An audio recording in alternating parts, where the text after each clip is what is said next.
সাভারে সংবাদ সংগ্রহ করতে গিয়ে হামলার শিকার হয়েছেন 2 সাংবাদিক সহ 4 জন। এ ঘটনায় 4 জনকে আটক করেছে পুলিশ। শুক্রবার বিকেলে রাজাসন এলাকার আমতলায় অবৈধ ব্যাটারি চালিত অটোরিকশার গ্যারেজে এ ঘটনা ঘটে।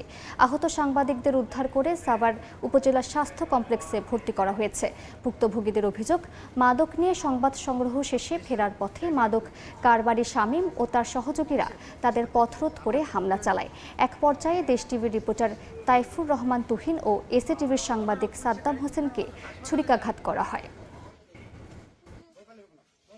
আমি বলেছি, ভাই আমাকে ছেড়ে দেন, বারবার ছেড়ে দেওয়ার কাকতি মিনতি করলেও ছেড়েন না, এবং দেশ টেলিভিশনের যে সাংবাদিক তাকে পার দেন। আমি দেখি তার মাথা দিয়ে রক্ত পড়ে, এক পর্যায়ে আমি স্টপ হয়ে যাই এবং আমাদেরকে টেনে হিস্টে শামীমের গ্যারেজে নিয়ে যায় এবং আমাকে বলে যে তোকে মেরে ফেলবে, আস্তানায় নিয়ে আটকায় রাখে এবং বলে যে তোকে মেরে ফেলবে।